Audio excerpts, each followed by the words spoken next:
생과 부활을 담은 부분이 이제 마태복음의 26장에서부터 28장까지가 되거든요. 종교자들은 종교 지도자들은 그 예수님의 그 체포와 처형을 모의하고 있고요, 그죠? 오늘 본문은 그렇죠. 그 가운데 한 여자는 그 아름다운 헌신의 모습을 이렇게 하면서 그걸 가지고 복음을 나타내고 있다 그러고요. 그리고서는 한 제자는 그 추악한 모습을 드러내고 있죠. 예수님을 배반해서 예수님을 돈 받고 팔아먹는 이런 모습을 대조시켜서 그려주고 있습니다. 그런데 이 말씀을 아주 재미있게 묘사하고 있는데요. 26장 1절에 보니까 예수께서 이 말씀을 다 마치시고, 이 단어가요, 이 마태복음에 5번 나와요.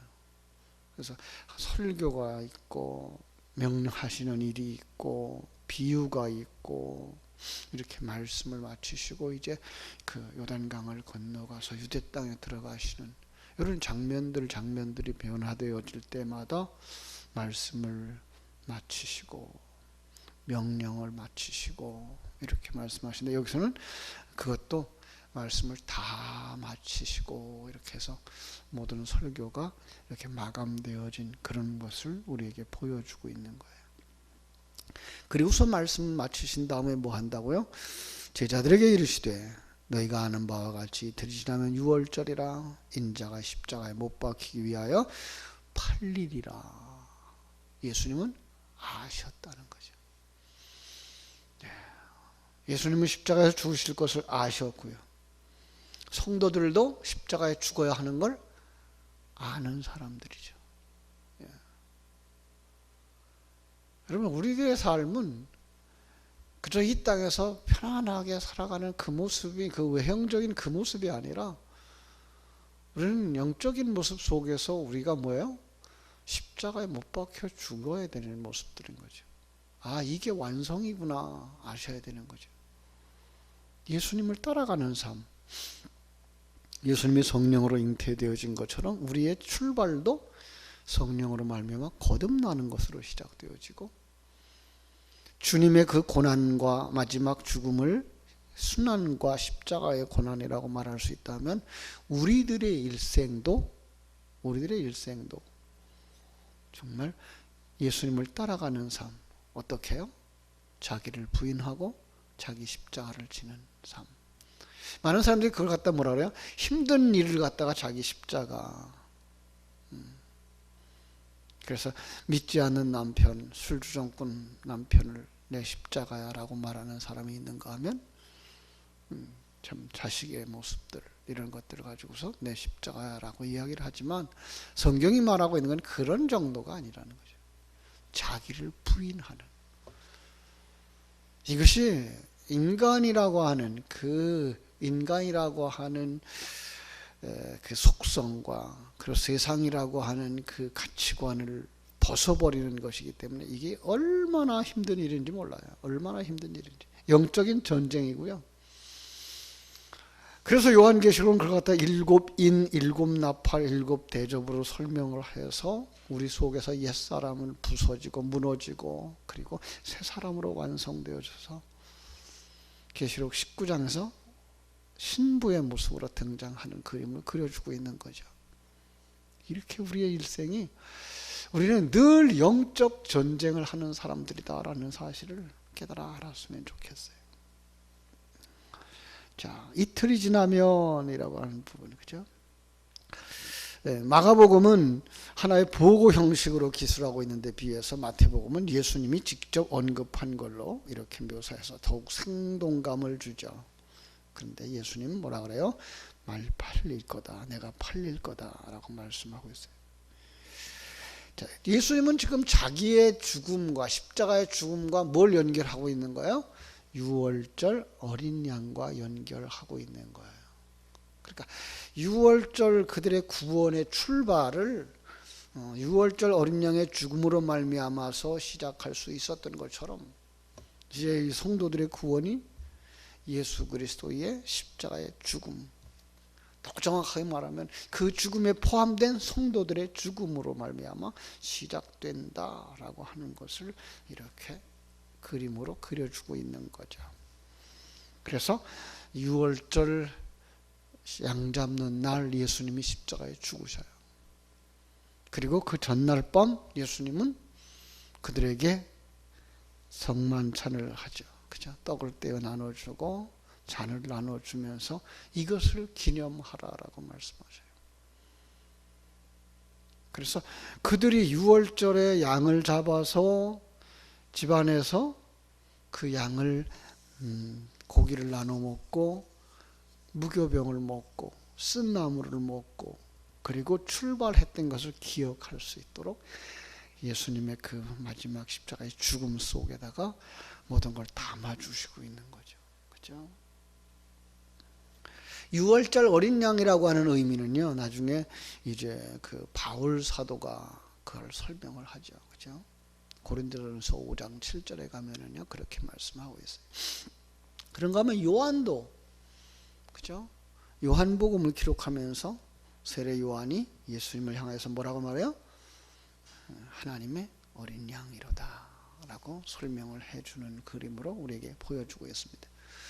그런데 그때에 이 대제사장들과 백성의 장로들이 가야바라고 하는 대제사장의 관정에 모여서 모의를 하고 있죠. 어떤 모예요? 예수를 흉계로 잡아 죽이려고 하는. 여러분, 이걸 우리의 삶에 적용하면 뭐 할까요? 우리의 삶에 사단은, 세상은 우리로 하여금 하나님의 가치관을 가지고 세상 가치관을 벗어버리고 그걸 그렇게 살아가려고 하는 우리를 못하게 하려고 하는 거죠. 오히려 세상 것으로 우리를 먹으려고 그러는 거죠. 우리로 하여금 세상 가치관 속으로 끌어들이는 거죠. 또 세상에 그 세상을 사랑하도록 또 만드는 거죠. 세상에 흥미를 가지도록 또 만드는 거죠. 누구의 역사예요? 사단의 역사죠. 근데 그들이 뭘 회방하려고 그래요? 6월절 어린 양과 예수 그리스도의 십자가의 죽음을 연결하는 것을 하지 못하게 하려고 하죠. 그죠? 왜 그래요? 그들은 시대적인 상황을 들어서 이야기를 하고 있어요. 자, 오늘 본문에 보면은 뭐라고 되어 있는가 하면은 밀란을 날까 해서 5절 그러죠. 밀란이 날까 해서 명절을 하지 말자. 왜 밀란이 날까요? 여러분, 6월절에 사람들이 얼마나 예루살렘으로 모여서 그 제사를 드렸을까? 6월절 어린 양 잡는 일과 함께 6월절 제사 절기를 지켰을까를 역사적으로 보여주는 하나의 그림이 있는데요. 그 요세푸스라고 하는 역사학자가 발견한 것에 의하면 당시 총독 이 캐스티우스라고 하는 사람이 6월절에 예루살렘의 사람들이 엄청나게 많이 모여서 이게 그 지역을 통치하는 통치자들에게 얼마나 위협적인 건가를 그 자기들의 황제, 네로 황제에게 보고하기 위해서 그 대제사장으로 하여금 6월절에 제물을 드리기 위해서 양을 잡는 숫자를 파악하라 그랬어요. 그랬더니 그 6월절에 그들이 양을 잡는 숫자가 한 절기에 6월절 한 해 절기에 25만 6,500마리. 근데 양 한 마리를 잡는 데는요, 보통 양을 그날 저녁에 다 먹어야 되니까 적어도 10명 정도, 또 때로는 한 20명 가까이 모이는, 그래야 양을 한 마리 잡았다는 거예요. 그럼 몇 명 정도 돼야 돼요? 적어도 200만 이상의 사람들이 모였다는 거예요. 작은 도시예요. 작은 그 시골이었어요. 지금은 그래도 이렇게 성읍도 만들어 놨습니다만은 거기에 200만 명이 모일 정도면 거기서 요즘같이 데모가 한번 일어나면 어떻게 되겠어요? 그죠? 200만 명이 소요를 할 수 있는 거죠. 그래서 그들은 뭐 하고 있어요? 이번 6월절에는 건드리지 말고 6월절 지난 다음에 하자. 그러나 하나님의 시간표는 어떻게 됐어요? 6월절에 예수님이 죽으시는 걸로 연결시키고 있는 거죠. 자, 예수님은 그 시간에 어디 계셨어요? 예수님은 그 시간에 6절 이하에 보니까 베다니에 나병 환자 시몬의 집에 계셨다. 나병 환자 시몬의 집에. 어떤 의미일까요? 예전에 그가 나병 환자였는데, 그죠? 지금은 뭐예요?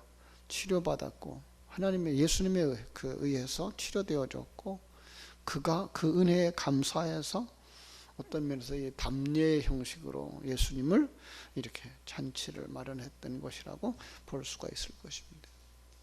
그렇습니다. 누구의 모습이에요? 우리들의 모습이죠.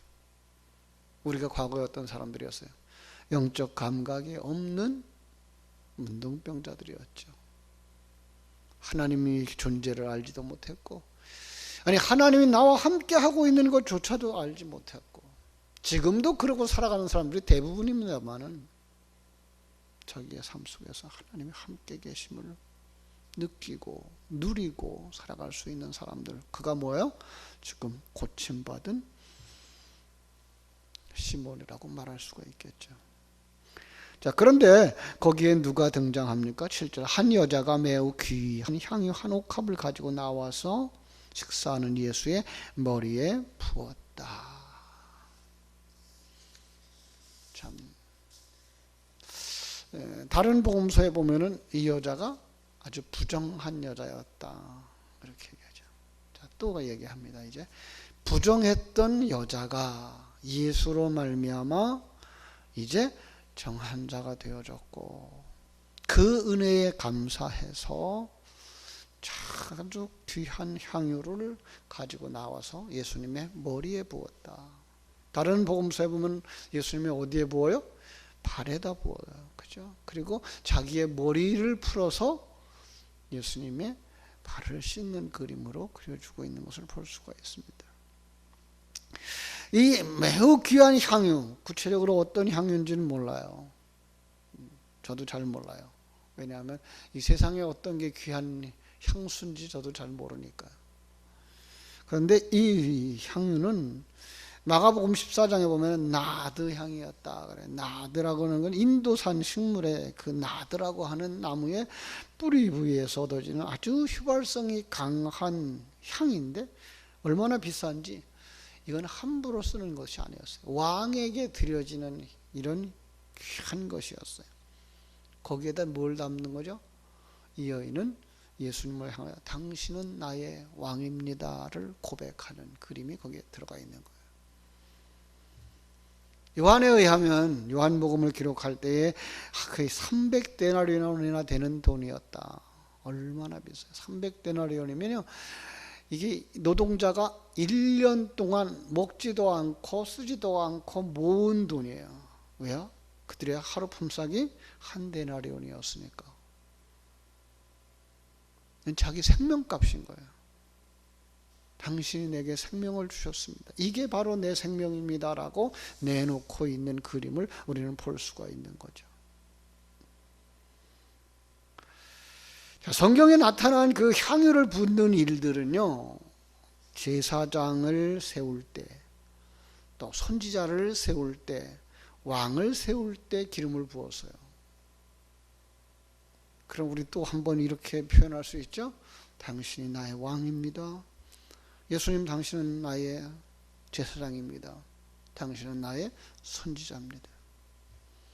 그런데 또 한 번 그들의 풍습 속에서 향유를 붓는 장소가 있는데 뭔가 하면 장례법에 따라서 시신에다가 향유를 부었어요. 그래서 예수님이 말씀하신 것처럼 뭐라 그래요? 내 장례를 위함이다 라고 말씀하시는 거예요. 이 여인은 뭐가 알았다는 거예요? 당신이 죽으시는 그 순간 나도 죽는 사람입니다를 알았다는 거예요. 자, 그리고서는 아주 중요한 말을 거기 13절에 이렇게 말씀하고 있어요. 내가 진실로 너희에게 이르노니 온 천하 어디에서든지 이 복음이 전파되는 곳에서는 이 여자가 행한 일도 말하여 그를 기억하리라 하시니라. 그러니까 이 여인의 그 행위 속에 뭐가 들어가 있다는 거예요? 복음이 들어가 있다는 거예요. 어떤 복음일까요? 자, 우리 지금 쭉 살펴본 그대로죠. 당신이 나의 왕입니다. 왕으로서 영광 받으십시오. 그 다음에 예수님의 삼직에 대해서 이야기했어요. 예수님은 내 인생의 왕, 내 주인, 내 선지자, 내 제사장. 그리고 저는 여기다가 요한복음에 있는 이야기를 하나 갖다 넣을게요. 뭐죠? 요한복음 12장에 보면 그 여인이 자기의 머리를 풀어서 예수님의 발을 씻었다. 자, 당신은 나의 머리입니다. 당신은 나의 주인입니다. 이게 뭐라고요? 이게 복음이라고요. 부정한 여인이 예수님의 생명을 받은 후에 정해졌고 그는 깨달아 알은 거예요. 예수님이 내 인생의 주인이구나. 그분의 말씀에 순종하며 살아야 되겠다. 그분을 내 머리로 삼고 살아야 되겠다. 이게 뭐예요? 복음인 거예요. 어느 만큼 섬겨요? 왕처럼 섬겨요. 그분의 제사, 그분의 중보의 사역을 온전히 믿는 거죠. 그분이 주시는 그 말씀 순종하며 살아가는 거죠. 이게 누구라고요? 복음을 깨달은 자의 삶. 우리에게 요구하시는 하나님의 삶. 그런가 하면 그걸 깨닫지 못하는 사람은 어떻게 된다고요? 깨닫지 못하는 사람은 14절부터 16절 가룟 유다 뭐하고 있어요? 예수를 팔아먹어요. 여러분, 예수를 팔아서 하나님 앞에 뭘 얻어내려고 하는 사람 누구예요? 가룟 유다. 요한복음 2장에서는 그걸 갖다 뭐라 그래요? 장사하는 자들, 성전 안에서 장사하는 자들. 장사꾼들의 그 원리가 뭐예요? 내가 이걸 줄 테니 더 많은 걸 얻고 싶은 거.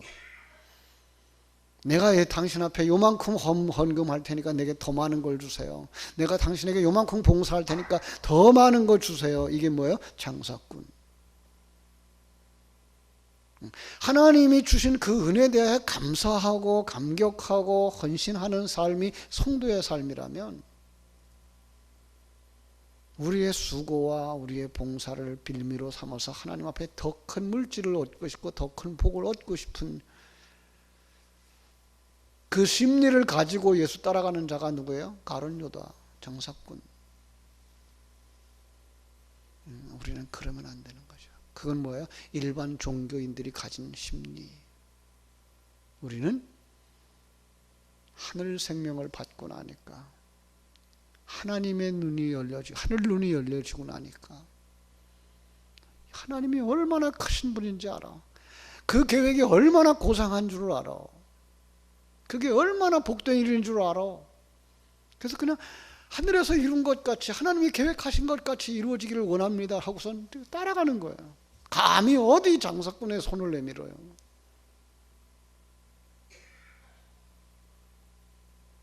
정말 우리가 생명 있는 사람입니까?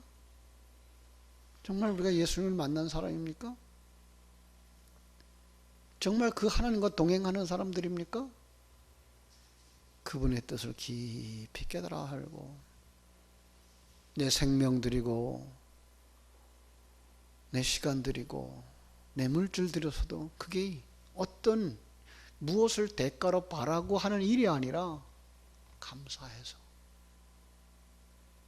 하나님의 뜻이 내 안에서 이루어지고 있는 것이기 때문에 평안할 수 있고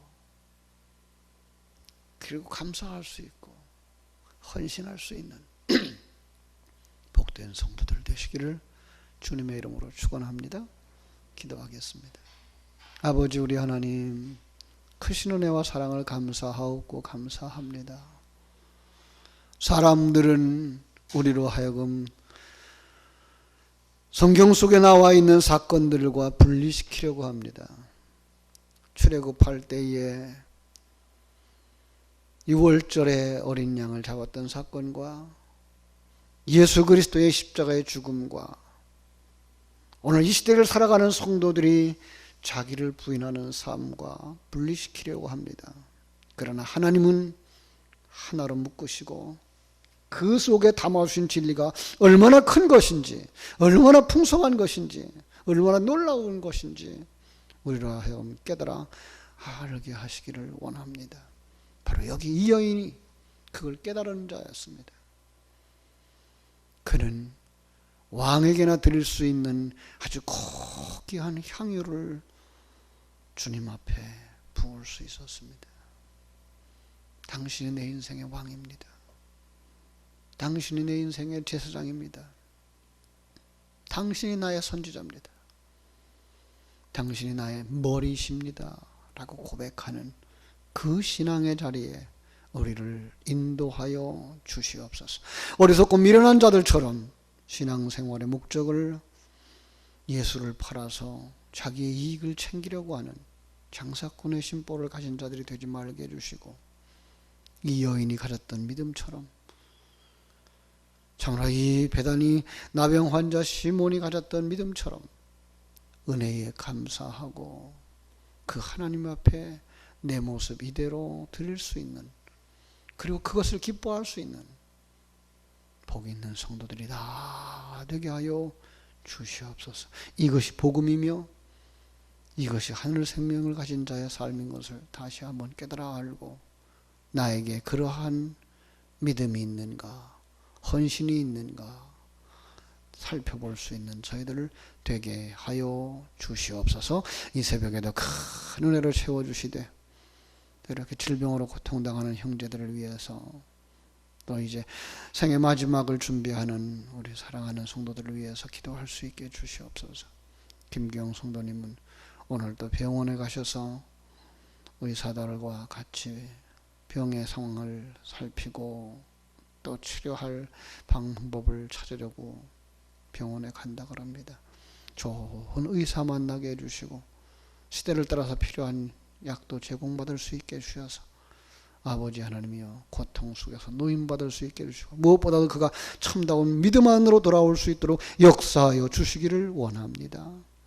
또 엄나영 권사님은 아버지 하나님이시여 이제 생애 마지막을 기다리며 어제는 임종 예배를 드렸지만 이제 주님 만나는 그 시간을 바라다보고 준비하는 가운데 있사오니 하나님께서 은혜 주셔서 우리 권사님과 가족들에게 정말 하늘문 열려지는 기적을 보게 하시고 그 참다운 신앙을 주님 앞에 표현할 수 있는 은혜들을 허락하여 주셔서 생애 마지막에 얼마나 소중하며 얼마나 아름다운 것인가를 다시 한번 보여주고 갈 수 있는 아름다운 생애가 되게 하여 주시옵소서. 오늘 이 새벽에도 여러 가지 기도 제목을 가지고 나온 사랑하는 성도들의 기도를 들어서 응답해 주시되 내 뜻대로 마옵시고 아버지의 뜻대로 이루어지기를 원합니다라고 기도했던 예수님의 그 기도가 오늘 우리 속에 있게 하여 주시옵소서. 나라와 민족을 위해서 기도할 수 있게 해주시고 한국 땅에 있는 교회를 위해서 기도할 수 있게 해주시고 다음 세대들 우리 자녀들을 위해서 기도할 수 있는 이 새벽 되게 하여 주시옵소서. 간절히 소원하며 예수님의 이름으로 기도하옵나이다.